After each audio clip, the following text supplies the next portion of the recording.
Welcome to My Safety Tech Podcast with me, your host, Pete Thomas.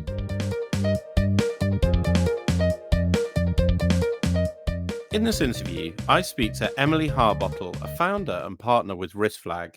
Emily was a pilot in the Army, and it was during this time that she worked with safety cases. Since the release of the Building Safety Act, Emily has transferred all of her knowledge of safety cases to high-rise buildings.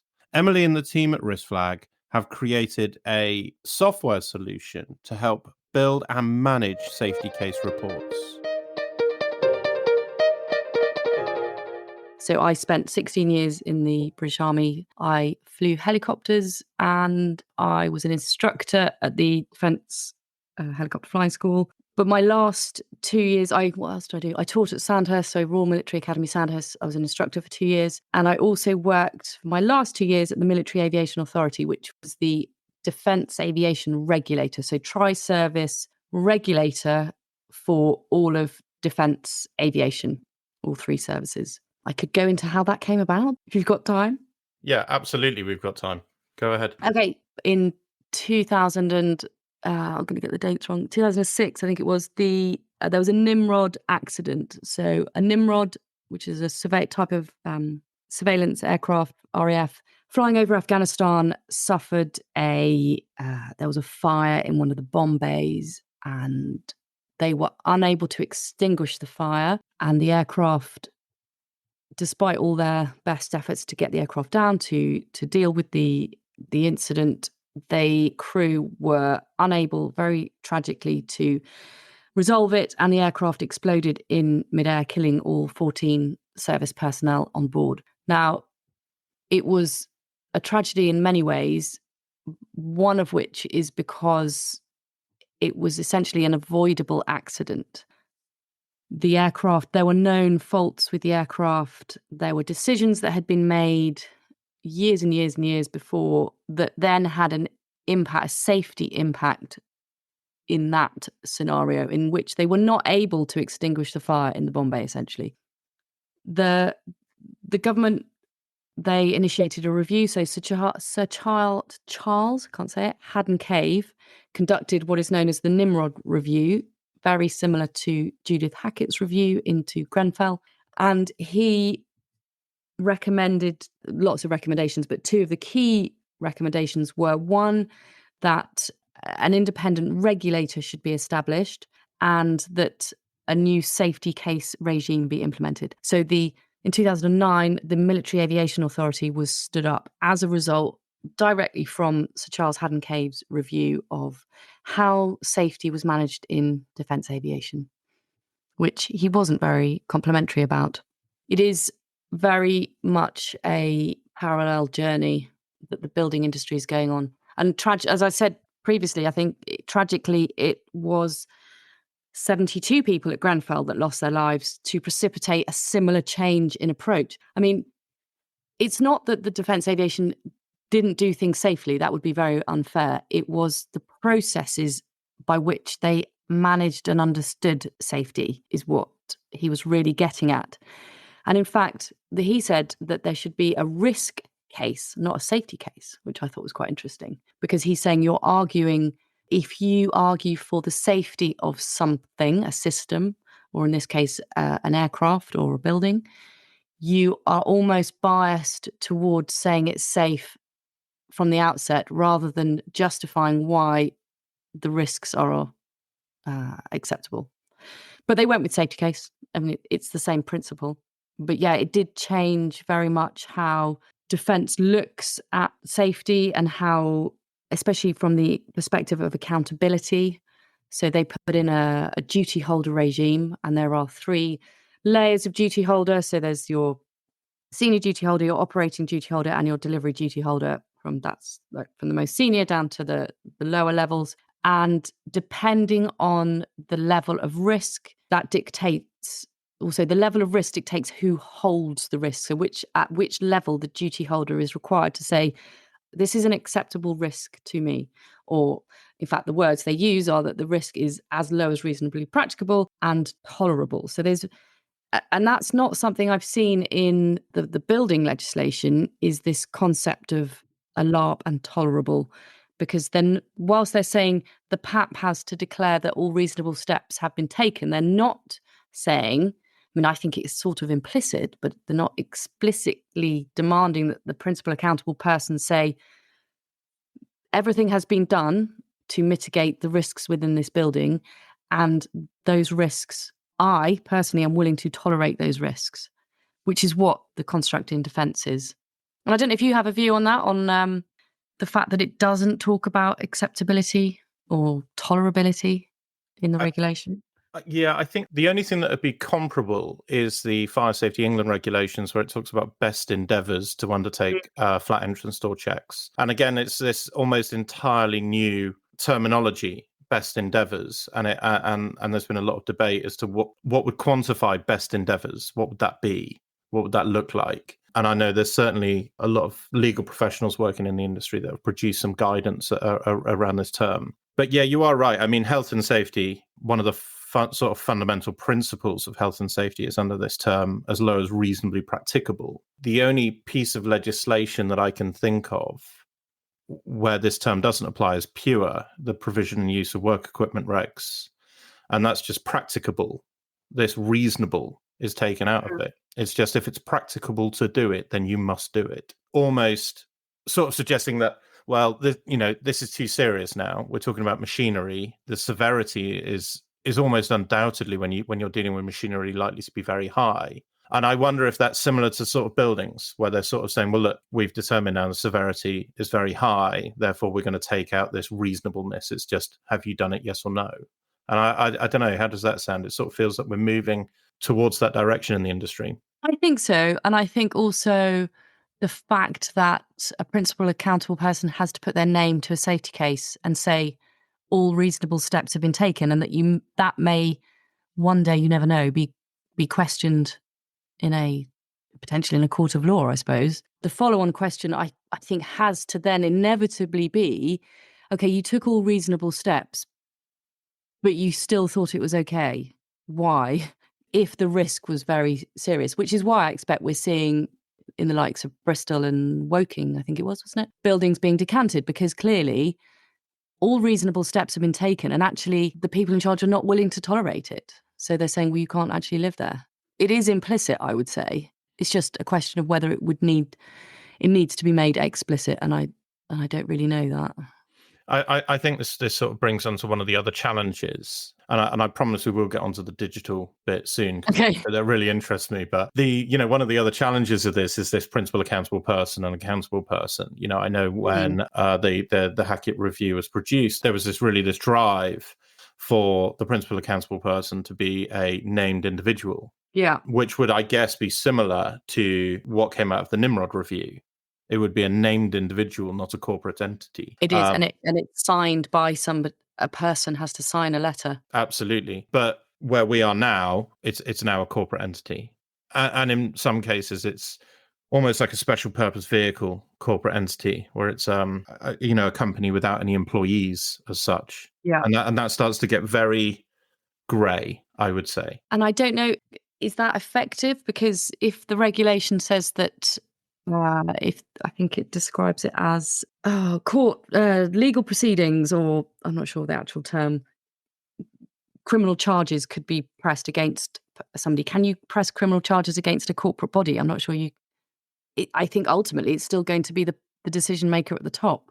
I would really hope that person, and I admit I haven't seen it yet, but maybe that's just because of the role I'm playing within the sector, which is sort of external consultancy, is that I haven't yet seen a real involvement from the very top. I've seen it in a couple of places, certainly, but it appears to me very much that it's at the building safety manager level where they really understand the risks, and yet I could probably start talking about compliance versus risk here, but it's almost, as my sense is perhaps that, I'm trying to couch my words slightly, if we have a building safety case, therefore we are compliant. So we've ticked the box.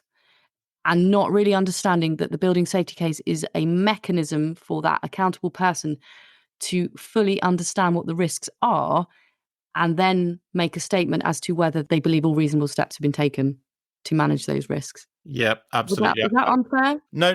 I think I agree with you. It's a very complicated subject, isn't it? And it's one of these things that I'm sure we'll put out. And if somebody sort of disagrees, we'll learn from it. But I think this is one of the things about the conversation, the podcast, is that it's this sort of learning opportunity. And it's one of these things for me as to why I set this process up. It's like, subject here in terms of digital transformation, really, is what I look at. Is a subject that I think is really important to me and I want to learn more. So, this is this process. So, yeah, it is challenging. And I think, even I need to be careful what I'm saying because it's so difficult in terms of it's not been tried and tested. But back to what you originally said, which was about the sort of corporate entity, we do have corporate manslaughter, where a corporate body can be criminally prosecuted. But then again, we also have gross negligence manslaughter, where a director can be criminally prosecuted. But there has to be this sort of gross negligence element in there. I think that's right. I'm going to caveat this slightly that this isn't a NEBOSH diploma learning session. So if you're and neither of us is a legal expert. Let's put this in. I think I'll put that in at the very beginning that you shouldn't follow this advice in terms of by the letter because I think as well the other thing is that it changes so often. Emily, I don't know how you found it. That the guidance seems to change so often. I was very lucky. I spoke at London Build a little while ago, and the HSE were there as the regulator, and that was quite interesting in that they've I did have this conversation and said you are making this very difficult for people without trying to upset them. Well, I think in their defense the regulator is also evolving.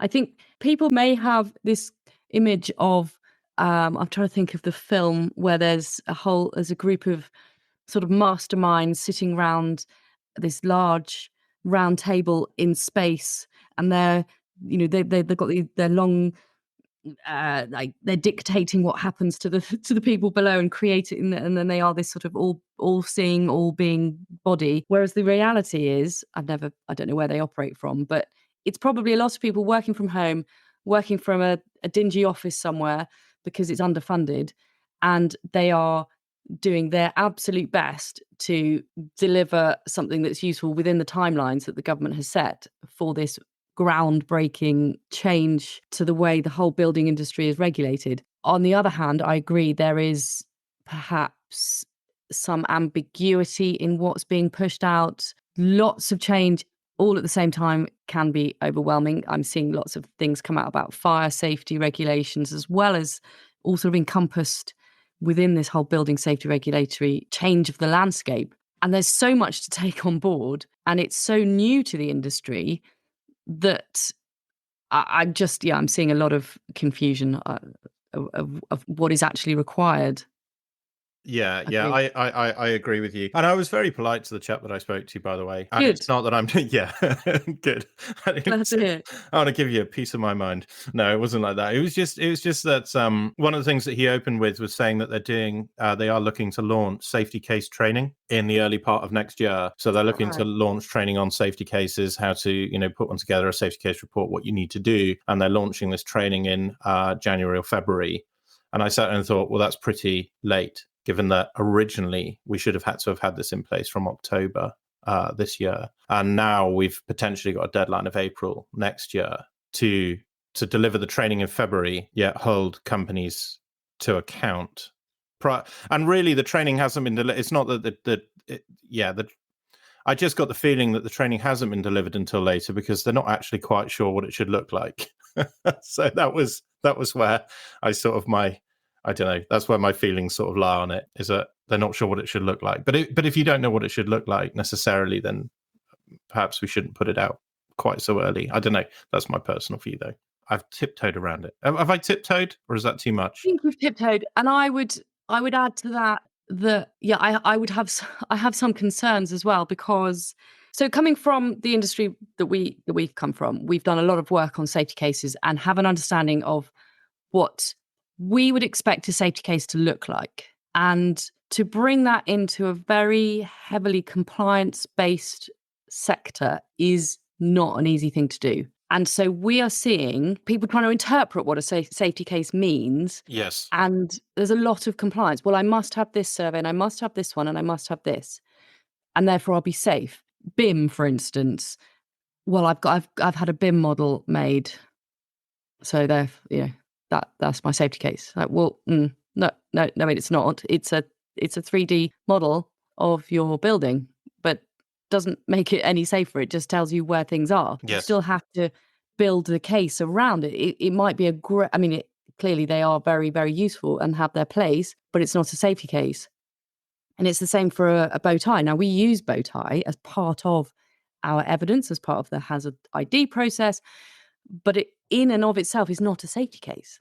And I do worry in a way that the regulator's going to push something out, and without having, I mean, I'm sure they've not. Of course they're not. They're going to go and speak to other industries, aren't they? They're going to go and speak to oil and gas, nuclear, aviation, who know, live, breathe safety cases and look at what best practice is and then put something together, she says optimistically. There's my optimism bias, you see, coming in again. Yes. Full circle. Well, I think that's quite interesting what you said there about bow tie, oil and gas and nuclear, because I worked in oil and gas previously. I've got an idea of what bow tie analysis is, but I've never done it in the UK. I've never worked in real estate or buildings or property or NHS or any of the jobs that I've done where someone's gone, we need to sit down and do a bow tie analysis. I couldn't quite understand why bow tie was linked to safety case. I'm going to put that out, and I don't want to seem naive here, but I just couldn't quite understand it. And I think that even that alone is going to be a whole new learning piece for a lot of safety professionals in the industry and a lot of fire safety professionals as well. So I think the reason we would link the concept anyway of a bow tie with a safety case is because, so do we need to talk about what bow tie is, do you think? Yeah, absolutely. If you can give a summary of it. I haven't touched it, like I say, since I worked in oil and gas years ago. So you could probably give a better summary of it than I could. Bow tie is purely a visualization of a risk. The reason it's called a bow tie is because when you put it onto a piece of paper, onto a software, or on a whiteboard, however it manifests, it can look a bit like a bow tie. Because if you imagine your knot in the middle is something called a top event. So your top event is essentially the point at which you lose control over the hazard. And the hazard is something that you have to have. It's part of your normal business. So it might be landing an aeroplane. If it's not controlled, it could go very, very wrong, but you have to do it if you want to run an airline. So your top event is the point at which you lose control over the hazard. And then if you just trying to picture this in your mind, if you look to the left-hand side of your top event, you would have a series of threats. And these are the causes, the things that may lead you to lose control over your, or the release the top event. And then on the right-hand side, you can have a series of consequences. So for each hazard and top event combination, there's likely to be more than one threat and more than one consequence. So if we use the example of a zoo, and this is one we always teach, and it was quite interesting that recently a lion escaped from a circus in Italy. I don't know if you heard about that. No, but very timely. Yeah. It was very timely because there was in the news at the time a lion having escaped from a cage. So if you imagine my hazard is a dangerous wild animal, but I need to have that dangerous wild animal because I'm running a zoo or a circus and it's going to attract customers. My top event would be the loss of control of that. So the lion escaping out from its enclosure or its cage. The causes of that could be, there could be several. So somebody might not lock the cage properly. It may be that the enclosure is not sufficient to contain it. It may be that actually somebody gets in there when they shouldn't get in there. And then on the right-hand side, if you think, well, it's escaped, so what are the consequences? Well, it could attack a visitor. It could be that actually it's attacking one of my staff because, they're meant to be near it. It could be, you could then look at other things, maybe less safety related, so loss of reputation. You've got the construct of the bow tie. And then the reason that I really like a bow tie is because it's barrier-based risk management. And so what you're doing is you're putting barriers in place between the threat and the top event, and then between the top event and the consequence. And rather than trying to purely manage the outcome, so rather than saying, for instance, how do we prevent the spread of fire? How likely is it and how serious is it? And put it on a risk matrix. We actually break it down and look, why would a fire start? And then why would the fire spread? And then you put controls in place and you manage the controls themselves. So it's about assessment of the barrier reliability and the barrier adequacy. Yeah, the thing that I like most about it, actually, and it starts to make sense, is that, well, so we've got our preventative side over here, but then we've got our sort of control side over there, which is the, if it does happen, if the worst should happen, or if this event takes place, what mitigating factors have we got in place? Whereas a traditional risk assessment, I guess, would be very preventative.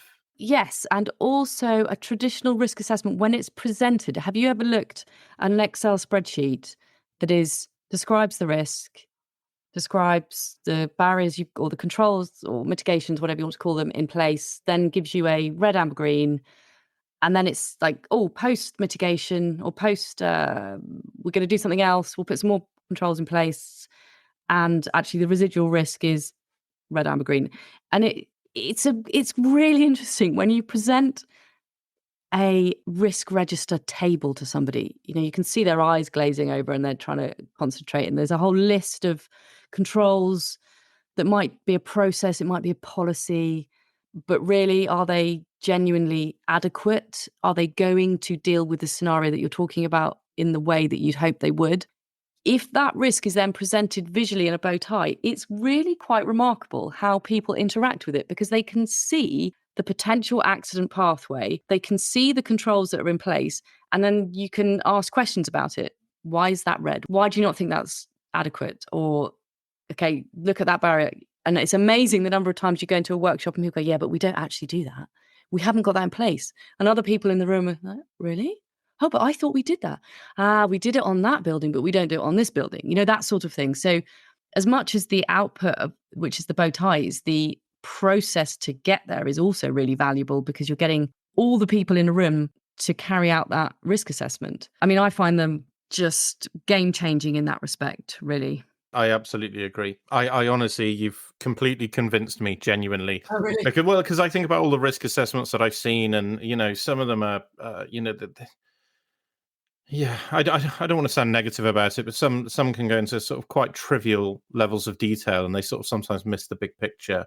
I don't how many risk assessments have I seen for use of tools, and the first control measure is PPE, and it's like, all right, if that's all we're dealing with, it's I'm going to use an angle grinder or a chainsaw, and But so we used to joke. I mean, hilarious safety joke coming up, but it would say PPE, and then we'd write life jacket. Well, you have to describe what it is. How's the injury going to be caused? And then have the correct, is the PPE, is it safety goggles? Is it chainsaw boots? You'd mentioned chainsaw. Or is it a life jacket? Because actually you're going over some cold water in your helicopter. So it's trying to be, and it's trying to be more specific and understand how effective is that really against the thing that you're talking about. Yeah, absolutely. It makes a lot of sense. So you talked very briefly, you said about linking bow tie analysis to the safety case.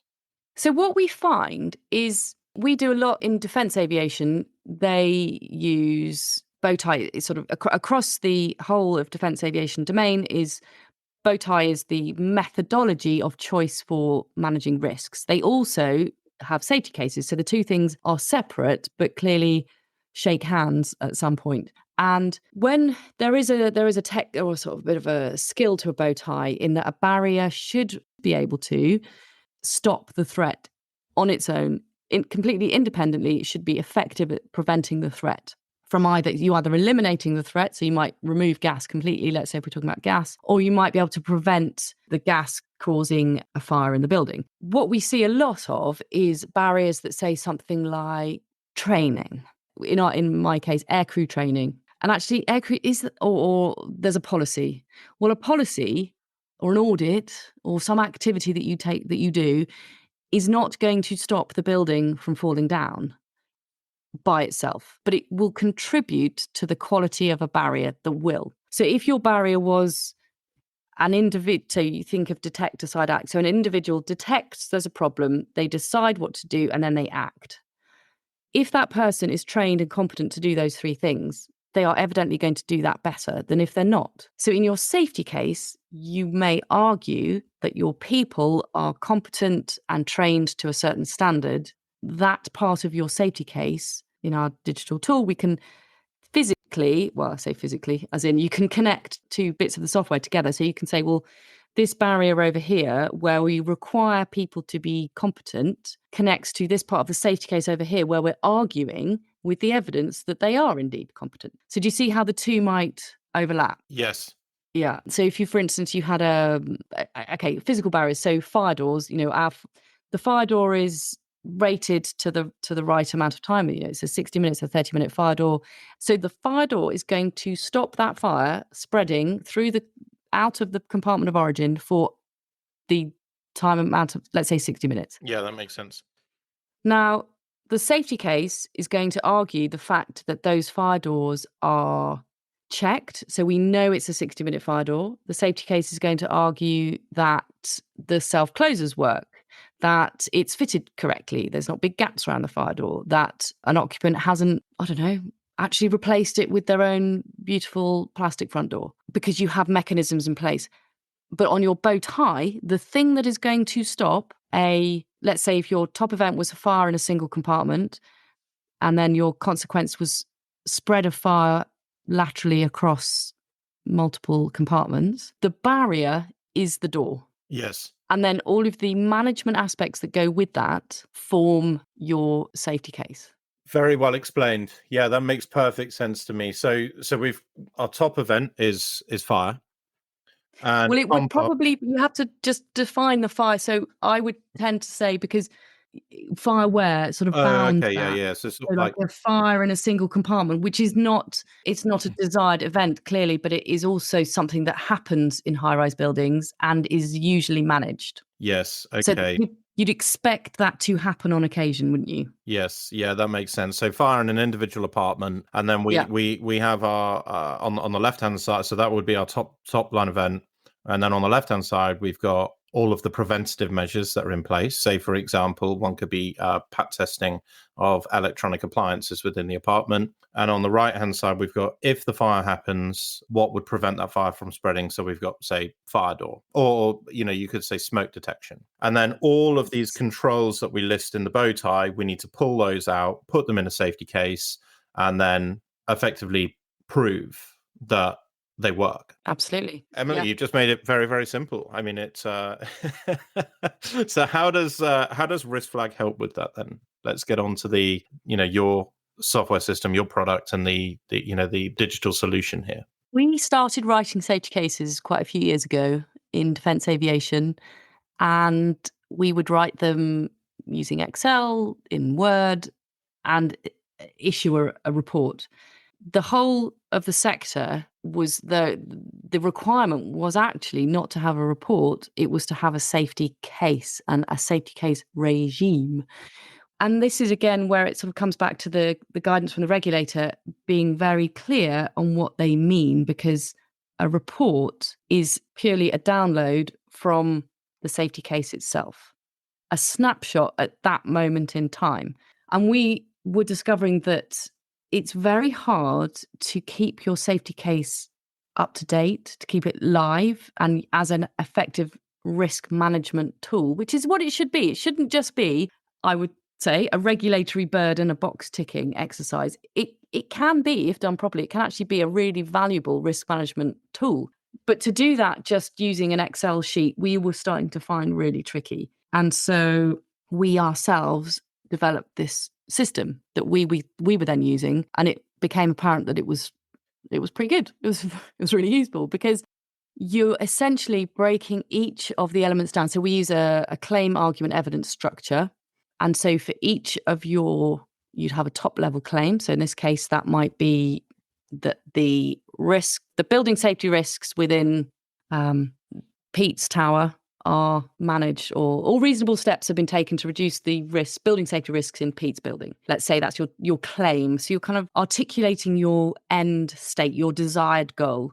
So if I'm saying all building safety risks are managed, well, okay, how have I done that? So I would break that down into another series of claims, and I'd say, well, the risk of the spread of fire, because that's specifically what the building regulator is asking for, the risk of structural failure, and probably I'd say something about my safety management system, that exists, and it's like a wrapper around everything. That's how I manage my safety. So those are some more claims.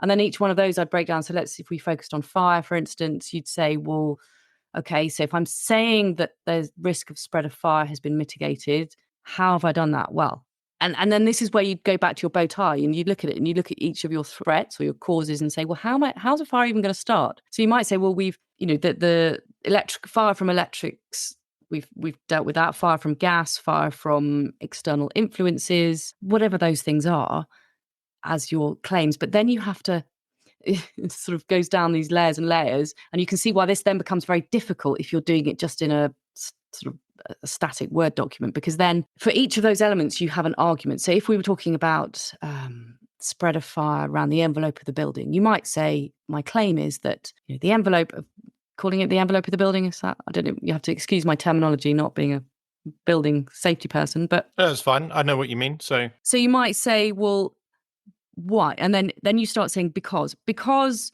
the insulation is non-combustible, because the cladding is non-combustible. And then you have your evidence to prove that your cladding is made of a non-combustible material. To prove, you might have a picture of the way it's, or like a design drawing to show that there are not cavities where the fire could travel, or that there are cavity barriers in place and that those cavity barriers are effective. So you then have your evidence, and our system will either store your evidence or link out to your own evidential database.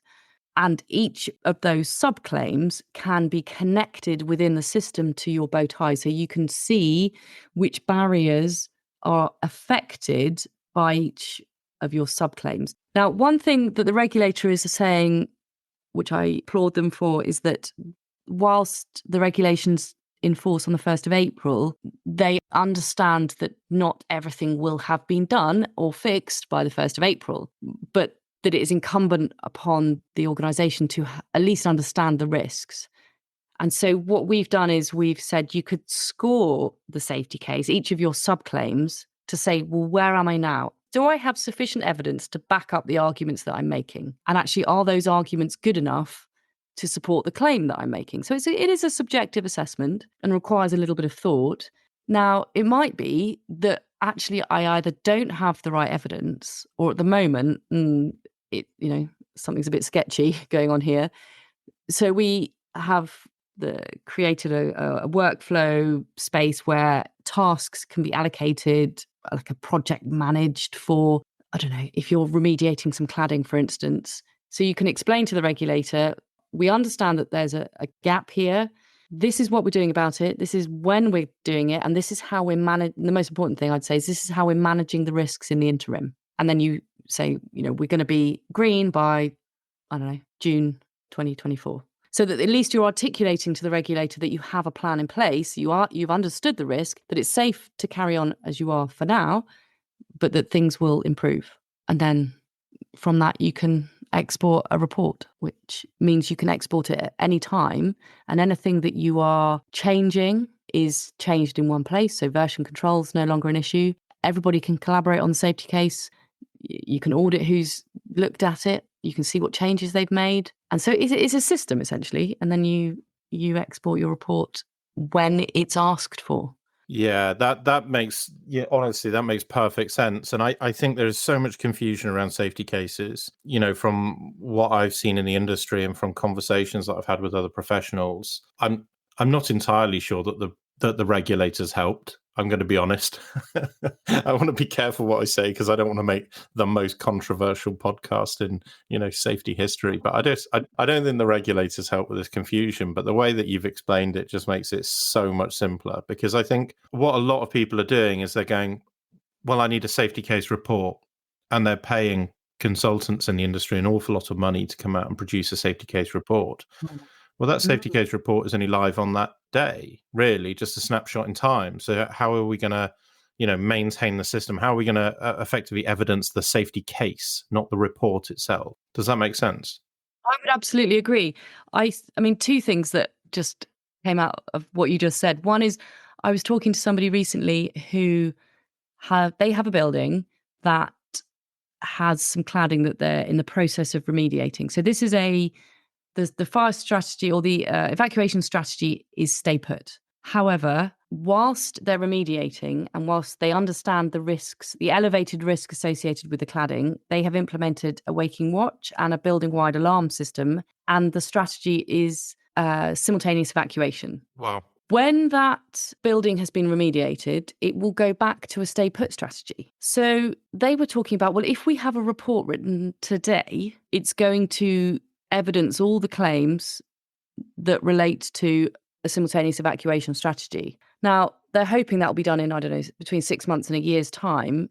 It will revert to a stay put strategy, in which case all their safety case report will be complete nonsense, because it will relate to a building that's got an evacuation strategy that is different. And so that's why they came to us thinking, well, you can help, because actually we would just have to change those claims and we just manage it in the system. And it also, the other thing that made me think was the way we would do it is to starting with your claims and your goal, because I think this is the other thing the regulator is not perhaps, or could perhaps give some better guidance about, is that a safety case, it has to persuade the regulator that you have met the intent of the regulation. It's not saying that the regulator is not going to say, yes, your building's safe, here's a big tick. Yes, agreed. It's going to say you have met the intent of the regulation.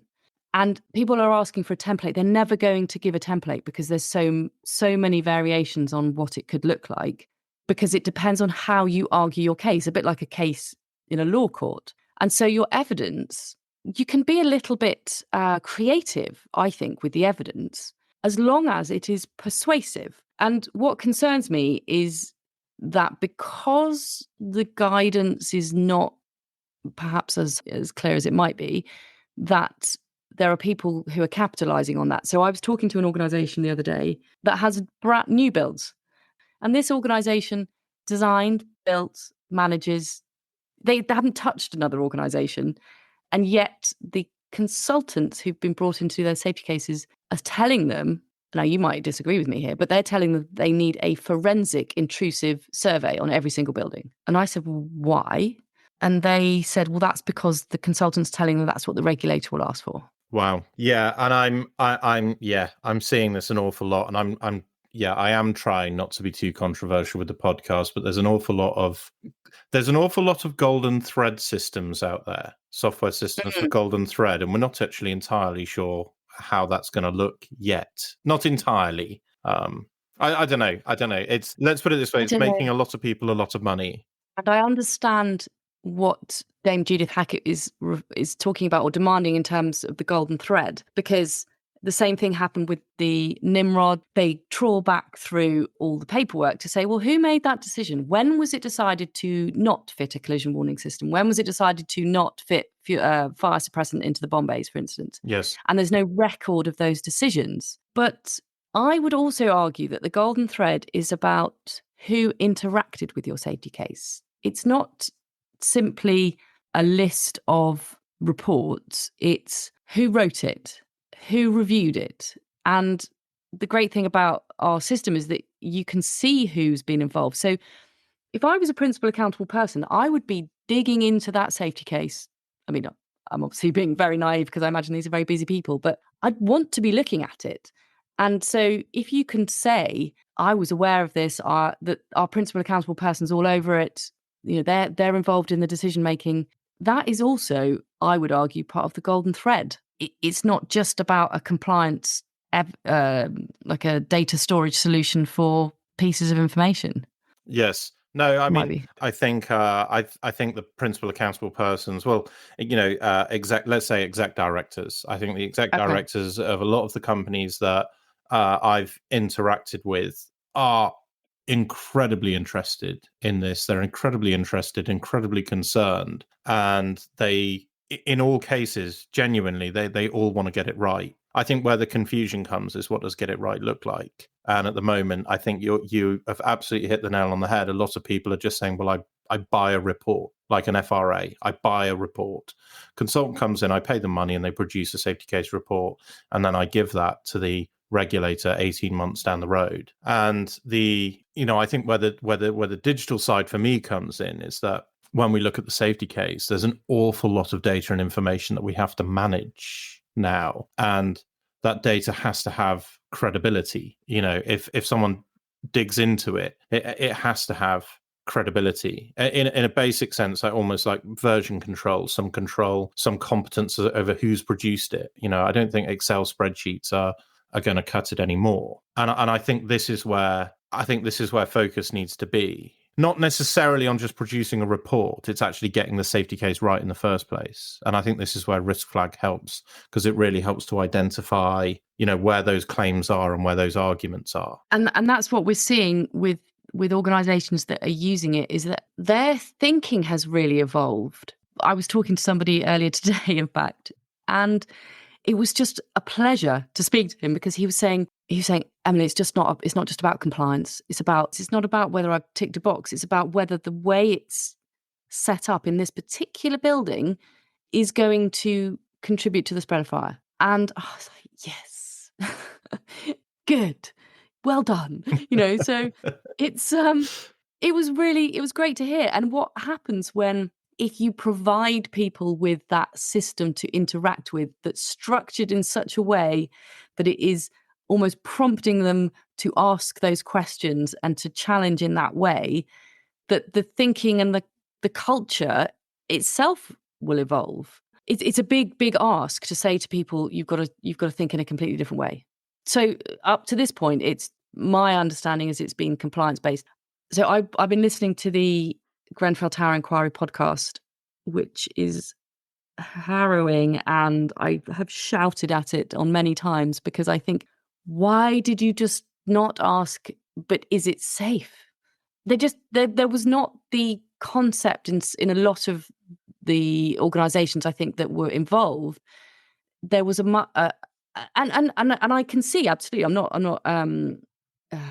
not saying that people were wrong to not ask that, but as in this absolute trust in, well, here's a certificate, therefore it's fine. And when we're talking about aviation safety, we always have to ask about context, because this material might be fine, but is it fine in the context in which I'm going to use it? So if you think back to, do you know the Comet aircraft, the de Havilland Comet? I've heard of this. They had a very nasty accident rate it was the first passenger aircraft built by a British company, genius of British engineering, and it was really successful. Then as it was gradually used, so flights became longer, altitudes became greater, the constant differential pressure, or the changes in pressure, because they were flying higher, and then gradually these things couldn't cope with it, and they didn't understand why. And so they would, I think it was 2 or 3 just exploded in midair. Eventually they put the aircraft, underwater to try and simulate the pressure on the aircraft. And it turned out that this thing, they had square windows, and the corners couldn't, and the rivets in the windows couldn't cope with the pressure. So they were cracking in the corners of the square windows. And it was all because of the increased pressure, physical pressure on the aircraft from flying at higher altitudes. And they changed the context. So it was designed and it was safe, but they changed the context, and they hadn't established that it was safe to do it in that context. And I think that's what risk management does, where compliance doesn't. It's a whole new realm for the industry to be getting into. So I want to make sure that we talk about RiskFlag enough, Emily, because, okay. But by the way, I am just astounded at your level of knowledge on the Building Safety Act and fire safety. You've been very kind enough to let me tinker around with the RiskFlag system. I absolutely love it. When you explain about bow tie analysis as well, and your team do training on bow tie analysis, don't you? That's something that you offer, isn't it, as a company, RiskFlag? We do. So we'll facilitate a workshop. We don't profess to be experts in building safety. We might have accumulated some knowledge, but what we tend to do is get the subject matter experts in the room. And then I think the guidance that came out from the regulator, there was some guidance about safety cases on the 18th of October. And one of them was about HAZ ID and facilitation. And it does really make a difference if you've got somebody in the room who understands the process. I actually brought bow tie into defence aviation. It was a a job I was given, but then a job I sort of picked up and ran with for 2 years. And I worked with a company that we did bow ties, and we've subsequently have done bow ties in, you mentioned the NHS actually earlier. We did one, I did some work with them, with AstraZeneca, with cruise ships, with maritime, lots in aviation. So I have a really broad understanding of what a bow tie should look like. Yes. And that helps to challenge people to get the best information out of them to put into a bow tie. So yeah, it does help actually if you've got the time and the resources to throw at getting a facilitator in the room. It does help. Absolutely. Definitely. And I know we talked about the claim argument evidence, so the sort of structure of the safety case and how RiskFlag helps to facilitate that. But I think it's important to note that RiskFlag doesn't store the evidence, does it? But interestingly, we are currently working on a solution where you could store documents, because what we're finding is that if it's a very static document, so let's say you've had a type 4 fire risk assessment, you're unlikely to be changing that every week, Yes. I would guess, or a structural survey. So actually those documents could be stored in our system, because one thing the regulator hasn't yet done, and lots of people are struggling with this or finding this challenge, is how do they want the evidence? So I sat and joined a webinar that the regulator ran, and I asked them, and they said they didn't want logins and usernames to people's systems. And quite rightly, organizations are concerned about giving a login because of GDPR and data, all sorts of data protection issues. Then I said, well, would you accept maybe a zip file with the report? And they didn't really have an answer to that. They said they would go away and look at it. So we thought actually if as much of the information as possible could be stored in the system, the sort of static stuff, then that would make people's lives a bit easier. The challenge, and we are working with another organization to build an API so that we can interact a lot more collaboratively with their existing systems rather than it just being a URL. But until the regulator defines how they want the evidence presented to them, then I'm not sure anybody's going to have the ideal solution in terms of data storage. Absolutely, It's but it's sort of nice to know that that your finger's on the pulse with it, really, and that that the system is there and adaptable and ready to develop as required. Well, that's it. And as soon as the regulator gives some guidance, then we're all set. We've got lots of ideas about what we could do, but we don't want to go off down the wrong route for them to say, no, don't like that. We want to do it this way. We're trying to get some feedback from them actually at the moment about how that would look. To be honest, I'm not sure they know themselves. I don't think they're withholding. I just don't think they've. I mean, if you look at the building registration, I mean, that was not that straightforward. No, I don't think. No, it was. I noticed there was a lot of sort of chatter on LinkedIn about the building registration process and the key building information. And then when people were submitting it, it all went very quiet, as if no one wanted to quite say the position that they were in. But I think it was very challenging for everybody involved. And I think the regulator is slightly hostage to the systems that have been set up for it or set up by it. I don't know what systems they're or who's managing those things, but they're going to have to deal with a huge amount of data very quickly. Yes, I'm really not sure that they're going to be geared up for that, to be honest, just because the sheer quantity of information that's going to come in must be utterly overwhelming.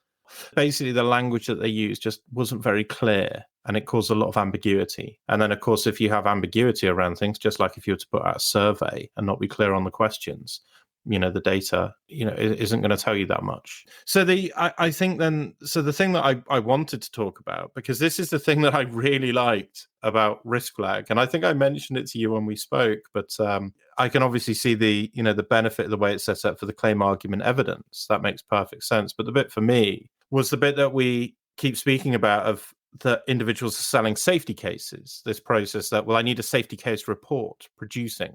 And that, for you, is probably the easiest bit of RiskFlag, because it's the bit where you just click a button and it just produces a safety case report. It's there, so easy, and it's always live. The thing that I like about that is it breaks the sections down. If I take something, say, safety management system, a safety case report will probably have to provide something about the safety management system. But your safety management system doesn't change that often. It's of course reviewed, but the process is probably fairly static, like you said. So if I have to produce 10, 20, 30, 40, 50 safety cases, that it's not like I'm sitting there copying and pasting that into a Word document or single report or Excel.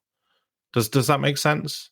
Yes, it does. And it means that, as I said, I think before about version control, one person could manage the safety management system and the output that goes into a report, because it just ripples across every single building that you've got in the system if it's at the organizational level. And what is also, I think, really great about the system is you can have elements of your safety management system, because I think just winding back slightly, No, what the go ahead. regulator would hope to see is not just that you have a generic safety management system. I mean, clearly elements of it are going to be quite high level about roles, responsibilities, policies, processes. They're going to want to see evidence that that applies to the particular building, to Peter's Tower, let's say. Yes. So within the system, you could have your organizational level elements of the safety management system, and then at the building level, structure your reports in the way that it demonstrates that you apply that safety management system in the specific context of this building. Yes. And I think that will be really powerful to the regulator, rather than just receiving reams of, dare I say, just sort of blurb fluff saying we do this and we do that and we great at this. It's more tangible than that. It's saying we do this and here is us doing it on this particular building. Yeah. I mean, look, you talked before. Which will be more convincing. Say for instance, you take a large social housing provider. They could have a lot of these to produce. We could be talking nearly 100, dare I say it? I mean, I'm more. Go on. I mean, yeah, some are big numbers. 180? Really? Yeah. So the very fact there's a software system out there that can help you take all of those sort of standardized organizational sections of a safety case report that you would see, and then duplicate those across, effectively 150 tall buildings. Then you have, other sections which might apply to vast sections of those buildings, i.e. depending on the time they were constructed, or depending on the managing agents that are in place, or depending on the M&E processes in place. And then when you get down to the very fine detail, you're going to have elements that are very specific. But being able to duplicate all of those other elements, that must be a huge benefit. Administratively and in terms of resource and time. Absolutely. It reduces that burden on very strapped building safety teams. They don't have lots of people. There aren't the resources to manage this 190 times, 100, or even 20 times if you've got 20 buildings. It's still a burden. So we designed it to be as user-friendly as possible, which means that there's not the training burden. One person can learn how to use it. They can teach everybody else how to do it. And what we've just created actually is a templating system whereby you can create your, let's say, large panel system as a template of your claims, your arguments, and then you duplicate you create another copy from the template, let's say. Yes. And the beauty of that is the two safety cases, or the safety case you're then designing based on that template, knows it's linked to the template. Now, we were quite surprised when the regulator declared that building safety risks, they defined what they were. In the industries that we've come from, you'd expect the regulator to say, you must tell us what your building safety risks are. Whereas they have said building safety risks are only the spread of fire and structural failure, which is quite an interesting approach. Yes. I wouldn't be surprised if at some point they turn around and say, oh, do you know what? Actually, water safety, Yeah, absolutely. mold. Yeah. I don't know, I'm trying to think of some others, but there are other risks, because clearly, we've seen horrible stories about some things to do with mold and maybe Legionella in a building. So using the template system, you could just add a subclaim and it will say, do you want this to apply to all of the subsequent, the safety cases that are linked to this template? Yes, please. So you can then retrospectively add that in, and it will just ripple it across and tell whoever's managing that safety case, look, there's a new thing in here, you need to fill this in. And equally, if you decided, I don't know, one of your subclaims, you didn't like the way you worded it, or you wanted to edit it in some way, you can just change it in the template, and it ripples that change across every single linked safety case. So we're just really conscious of the limited amount of time that organizations have to do this, because in reality, they're supposed to be compliant by the 1st of April. Now, I know that there's going to be huge gaps in the data, not necessarily through want of trying, but because of the lack of resources across the whole sector. Yes.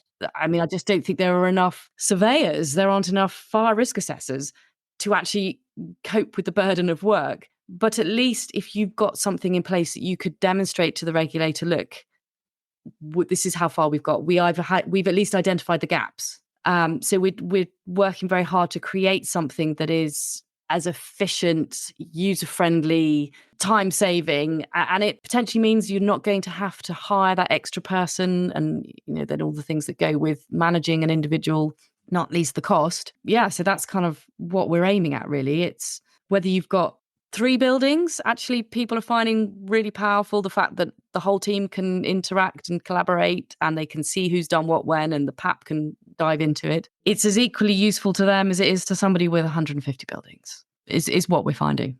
I think one of the other things that people are missing when they start with the safety case report, it's almost like they're starting at the end, because the safety case report will need to be maintained. And I think the question that I have is, if I have someone just produce me a safety case report on Word, as in just one Word document, and then you multiply that by 180, how do I maintain those? If you think about what goes into a safety case report, even a simple organizational structure change in terms of, someone else has been promoted within the company, obviously at a high level in terms of, there would be a responsible person or something like that. You've now just got to sit and edit 150 documents. It just seems ludicrous to me to try and approach this with anything but a digital solution if you're a large organization. I think this is where I would hope the regulator over time will evolve. And especially, the rumours on the street are they might in a few years' time apply this to buildings of 11 metres. Can you imagine how I just can't even bear to think about how many buildings that's going to be. And I think they can't seriously be asking. At the moment, they're asking for, 13,000, something like that, buildings, reports. They want 13,000 reports that are going to all be different. What I'd really hope is that in the longer term, so for instance, with RiskFlag, we could give the regulator a read-only, limited time login. They could then just go in and have a look. And they could see what that organisation is up to. Now, that is being really transparent, and people might be very uncomfortable with that. But ultimately, that is what the regulator is asking for when they ask for the report. They do want to see warts and all. Maybe in a few years' time, a digital solution actually facilitates that greater transparency within the industry, and that people aren't afraid to, open the curtains and show everything that they to the regulator. I think, ultimately, if there is a defect on a life safety system or fire safety system, and that will obviously extend at some point, as you rightly say, to something like Legionella, then it has to be reported anyway.